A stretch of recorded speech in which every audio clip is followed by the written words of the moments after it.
Beneath a quiet, tree-covered hill in central China, there is a room no living person has ever seen.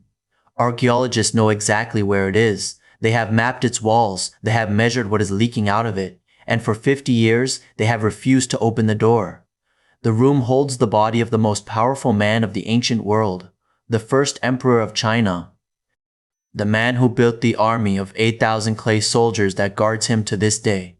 An ancient historian wrote down what is inside that chamber. For 2,000 years, nobody believed him. Then scientists tested the soil above the tomb, and the instruments came back with a reading that should not have been possible.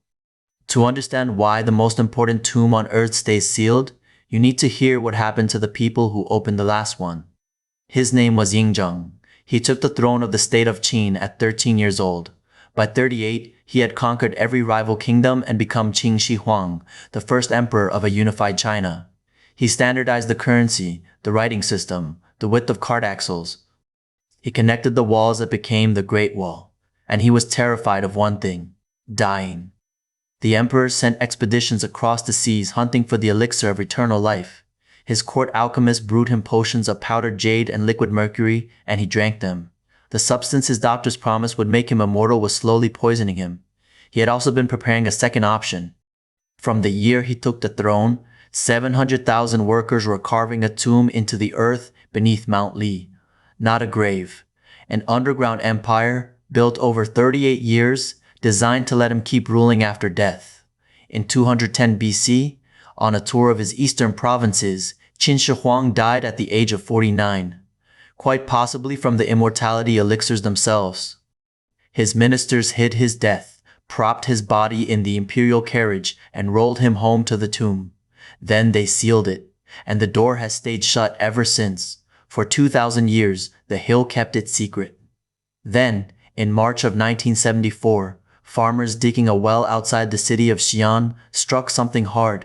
A face came out of the ground, a human face made of clay. They had found the edge of the terracotta army.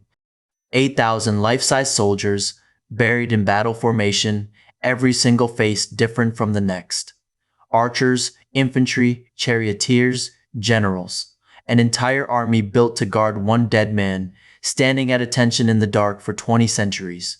It became one of the greatest archaeological discoveries in history. But inside the excavation pits, something went wrong, and almost nobody outside the field talks about it. The soldiers were not gray. They had been painted in brilliant color: purple, red, green, blue. And when the figures met the open air, the lacquer beneath the paint began to curl. Within minutes, in some cases, the colors flaked away into dust. 2,000 years of color, lost in the time it takes to drink a cup of tea. The archaeologists learned a brutal lesson that day. Digging something up is easy, keeping it alive is not. And the clay army was only the outer edge of the complex. The emperor's actual burial chamber, under the hill itself, was still untouched. That is when they remembered what the old historian had written about what waits inside. A century after the emperor died, the grand historian Sima Qian wrote down what the builders had made. An underground palace with a ceiling of pearls arranged as the night sky. Crossbows rigged to fire at intruders. The workers who knew the layout, sealed inside with their emperor. And one detail stranger than all the rest, a complete map of the empire, with its 100 rivers and seas recreated in flowing liquid mercury. For 2,000 years, scholars filed this under legend. A ceiling of stars, rivers of poison metal. It reads like a fairy tale. Then, in the 2000s, Chinese scientists ran soil surveys over the burial mound. The instruments found mercury concentrations, far above natural background levels, soaked into the earth directly over the chamber. And the anomaly was not evenly spread.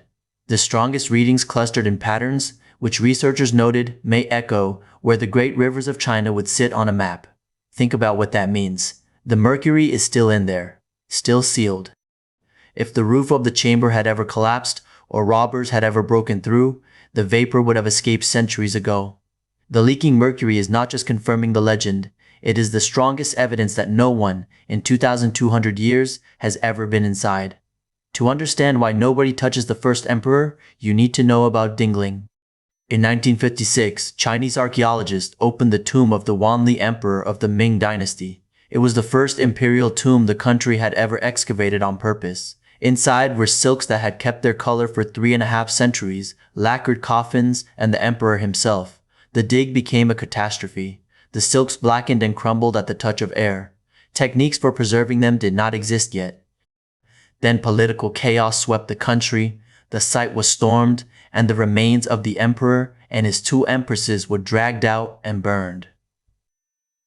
Their coffins were thrown into a ravine. China's archaeologists drew a line in the dirt. No imperial tomb would ever again be opened by choice. Not until science could guarantee that nothing inside would be lost. That policy has held for almost 70 years, and the first emperor's tomb is the reason it will keep holding. Because everything about his chamber is harder than dingling. The painted figures that died in minutes. The mercury, toxic to any human who walks in.